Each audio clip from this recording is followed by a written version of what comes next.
Thank you, Salom, for having me. And good morning to your audience. Good morning. Yeah, at this stage, I think the issue should not be about who is for or against the bill. No, I just wanted to set the stage. Yes, so I will come to that. Okay. For us, Parliament has its constitutional mandate, and the mandate is to make laws. And therefore, there is a procedure for making laws.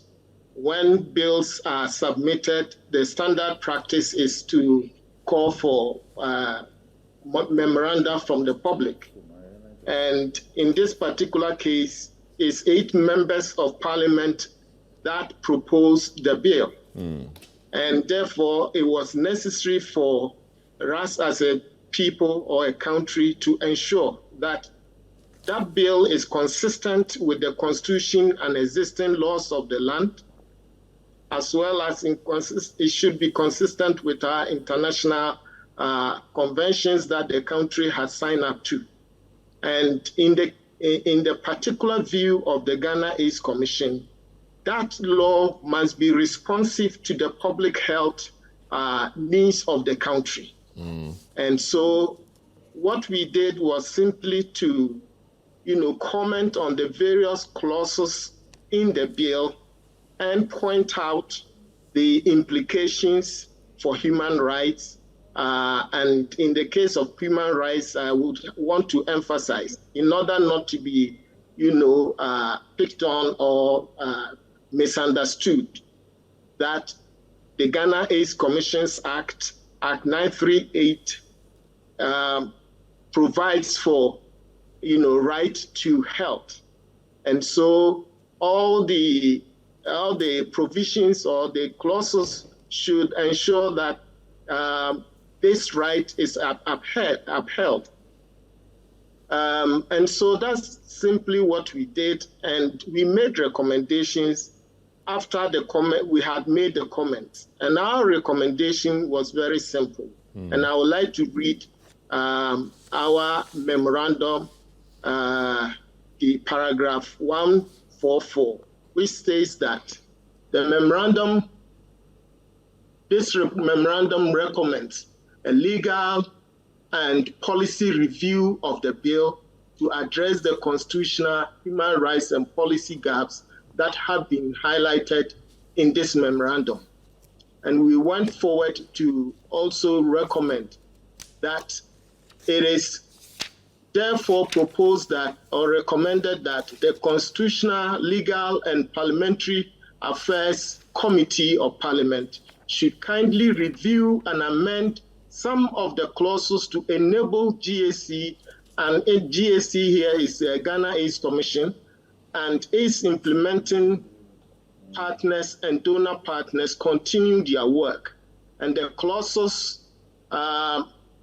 being referenced in this case include clauses 2, 3, 4, 5, 12, 14, 15, and 16. And we said that if, in case the committee will not accept these recommendations, then we went further to request that GAC proposes an amendment, and if the amendment will not be accepted, then there should be exemption clauses to enable the public health aspect of the work of the commission to be carried out without any impediment. So this is what the commission presented to. Well, what do you mean by public health aspects? What are the specifics there? What are the public health aspects? So the specific issue is that we are all looking at this bill as being about, LGBT. But looking at it with the public health lens, it's not just about LGBT. It's about regulating sex acts or sex practices. And sex practices or acts, whether they are natural or unnatural, can have the potential risk of exposing individuals to infections, especially if unprotected. And in the particular case of HIV, which is the mandate of the Ghana AIDS Commission, which is to ensure that we end AIDS and achieve epidemic control by the end of 2030. That is the target we have set for ourselves as a country.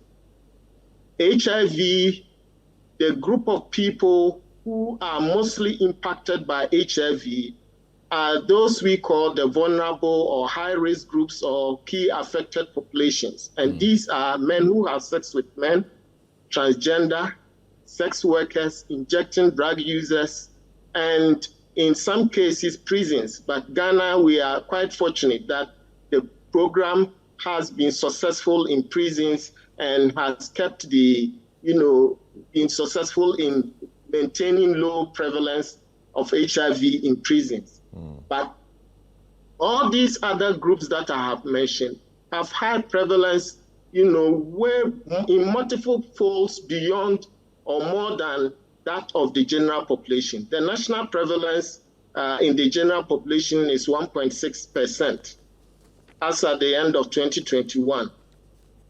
However, HIV prevalence as at the end of 2017, which is our last survey result, among men who have sex with men is 18.1%.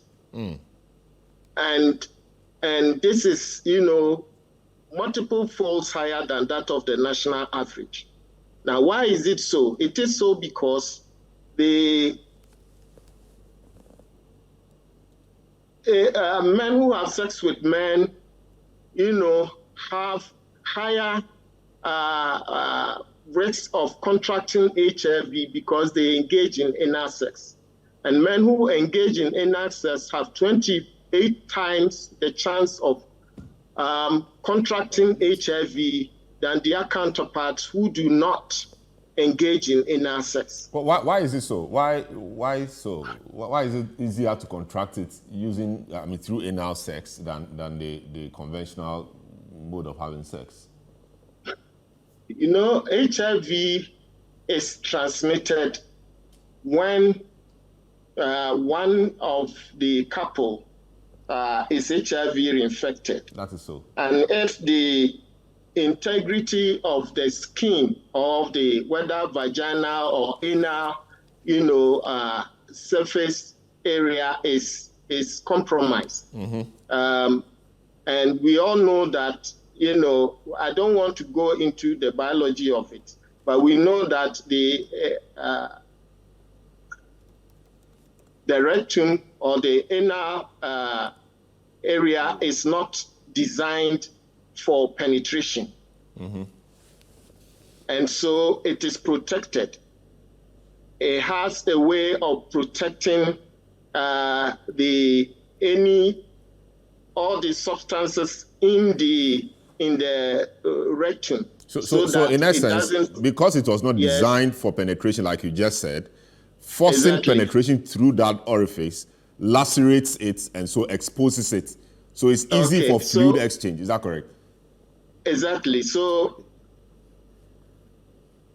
the point is that sex, being natural or unnatural, has public health implications. And therefore, the bill must be responsive to these public health implications. And that is where we found, the issue being a bit challenging. And our recommendations were to address these issues. I see. Quite interesting because, yes, the HIV prevalence rate among this population quite high. And here we are as a society saying we don't want it and it should not be done. But like Honorable Member said, we cannot stop it, but we can reduce it, which in essence means that it will still be going on. So if I'm getting you right, your concern is that among the small group of people who will still be doing it, there's the possibility of an increase in infection rate, and they may even cross over to the general population because some of them could be bisexual. Am I representing you well? Yes. There are bisexuals, and in every epidemic, you have people who are disproportionately affected. So if you take COVID, for example, we saw that the aged and people with underlying conditions were mostly affected. They carry the disease burden. In the same way with HIV, people with high-risk sexual behaviors actually have the high disease burden. Why? Because in Ghana, for example, HIV transmission is about 80% through sexual contact. And so anybody who engages in sex and do not protect themselves will have the risk of being exposed to HIV infection. And so within the mandate of the Commission, we want to ensure that this bill is responsive enough to ensure that we are able to achieve our target for 2030 because we have the strategies, we have the tools, we have everything, the policies that will enable us achieve the targets. But if the law is rather going to be an impediment for this, the achievement of this objective, then we all as a country have to find a way of addressing it. And I would like to say that per our data, it is quite clear that HIV is still a major public health concern in Ghana because we are having high new infections because of increasing risk that people continue to take. And now we are seeing various risks in different dimensions. And one of the risks is that anal sex is becoming very prevalent in Ghanaian society, in both men and women. And it's one of the high-risk behaviors. We also have a situation where more and more young people are going into prostitution, both males and females. And then drinking has also become another feature in our social lives. And when people get drunk and sometimes use illicit drugs, then a number of things happen. And so we are having serious challenge. In spite of the significant progress we have made, we are having serious challenge in reducing the new infections to the barest minimum. Our target is to reduce new infections annually by 17%. But between the last 2 years, we were able to reduce it by only 10%, which means that we are lagging behind. And so we will want all Ghanaians to recognize the challenge we have and not, just focus on the LGBT issue, but the broader issues of sexual behaviors and how they impact on the HIV situation in the country and how we should all work together to address such challenges.